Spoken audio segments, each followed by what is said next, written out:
मतलब आर्थिक समस्या इतना जबरदस्त है कि सोच भी नहीं सकते। लेकिन उसके बाद भी हम अपने लोगों से ये नहीं कह रहे हैं कि आप हमें सदस्यता दो या चंदा दो, लेकिन उसके बाद भी आपको बता दें कुछ लोगों द्वारा हम दोनों लोगों को बहुत रोका जा रहा है।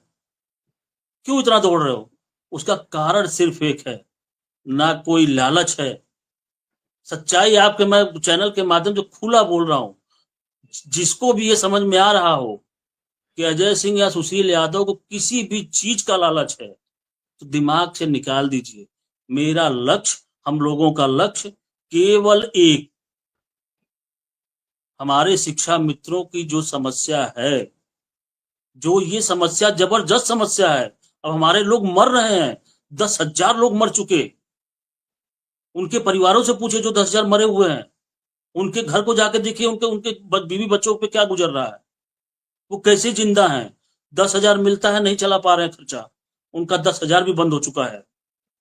उनका घर का खर्च कैसे चलता होगा?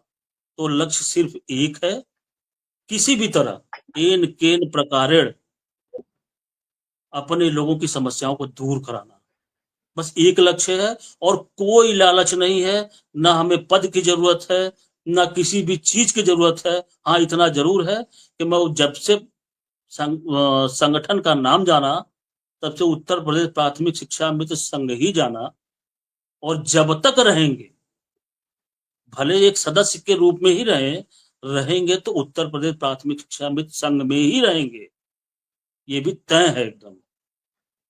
तो कहने का मतलब, इसको सब लोग दिमाग से निकाल करके, सब लोग एक होकर के, ये बहुत ही विकट समय है।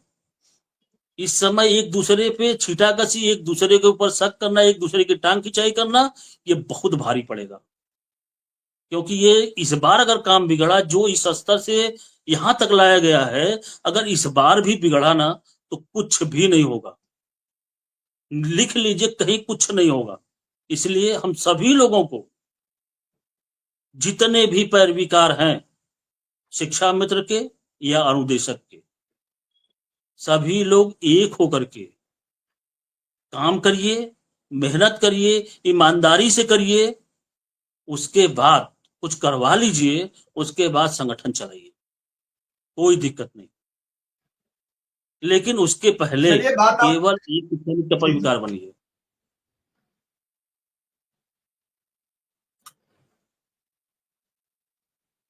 कुल मिला के यह है कि आपके साथ जिम्मेदार लोग गए हैं, वो आपके कस्बे के हैं, शहर के हैं, आपके समर्थन में गए हैं, वो आपके परिचित हैं। क्योंकि वो आपके जिले के प्रभारी भी हैं तो बार बार आएंगे। ताकतवर नेता है उत्तर प्रदेश की सरकार में, इसमें भी कोई दो राय नहीं है। लेकिन जब जब आए तब तब आप उन्हें इसी तरीके से अगर अपने पैरवीकारों के साथ मिलते रहे तो ये जल्द कुछ, हालांकि उन्होंने आपसे ये भी कहा था कि मैं कल मुख्यमंत्री से मिलूंगा तो इस पर चर्चा करूंगा। कितना सच है क्या है वो आप ही बता पाएंगे। नहीं, ये भी नहीं है, ये भी कहे हैं कि जब भी मैं अगली बार बनारस आता हूँ, तो आप आके मुझसे मिलो। ये भी शब्द उन्होंने कहा है, माननीय मंत्री जी ने कहा। हाँ, वो तभी कहा कि जब उन्हें लगेगा कि हमारी बात में दम है और हम कहीं आगे कुछ कह सकते हैं, हम आगे किसी से बात मनवा सकते हैं। भाई जब तक उन्हें ये भरोसा नहीं लगेगा कि हमारी बात सुनी जाएगी, जैसे अब तक जो लोग आपके समर्थन में, वो सब ये कहते हैं कि हमारा काम था वो हमने कर दिया। लेकिन एक नेता अब आपके साथ ऐसा आ रहा है जो मुख्यमंत्री जी से कह सकता है ताकत से, साहब ये करना है। अब तक ऐसा नेता आपके पास नहीं था, बुरा मत मानना मेरी बात को, मेरी बात नहीं, को सही अन्यथा बात। मान लेना, मैं बड़ी साफ बात कहता हूं। अब तक वो नेता थे कि आप उनसे अनुनय कर लो, वो वहां अनुनय कर लें, विनय कर लें। हर चीज का एक कैडर होता है, कैडर से ही काम चलता है। शिक्षा मित्र अपना काम करता है, सहायक अध्यापक अपना काम करता है, हेडमास्टर अपना काम करता है, खंड शिक्षा अधिकारी अपना करता है, बीएसए अपना करता है, सबके अपने अपने दायरे बड़े हुए हैं। लेकिन बीएसए से जो एबीएसए काम करा लेगा, वो एक साधारण खंड शिक्षा अधिकारी नहीं करा सकता है। हर एक की अलग अलग ड्यूटी है, जो उनके साथ बैठा है उसकी अलग वैल्यूएशन है। जी जी। तो खन्ना जी का उनका रोज का मिलना, रोज की बातचीत होना कि उन किसी किसी मुद्दे पर बातचीत होनी है। संसदीय कार्य मंत्री के हाथ में बहुत कुछ होता है प्रदेश का, और मुख्यमंत्री के हाथ में सब कुछ होता है।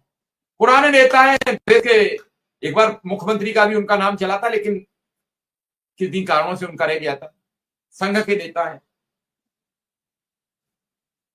कई बार से लगातार विधायक हैं, शायद 7वीं बार या 8वीं बार विधायक हैं। जी तो अपना एक अलग पहचान है। जब कोई नहीं विधायक बीजेपी के गिने चुने रह गए थे, तब भी सुरेश खन्ना अपना चुनाव जीत के आ रहे थे।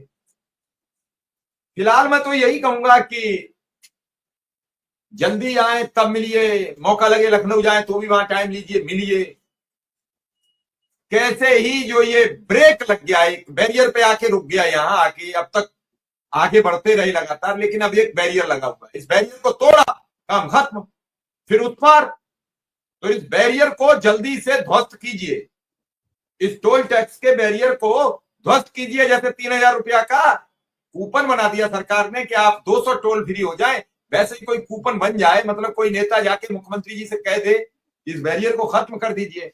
जो वर्षों से प्रतीक्षाएं चली आ रही हैं, जब से आपकी सरकार बनी है तब से लोग परेशान हैं, उस समस्या का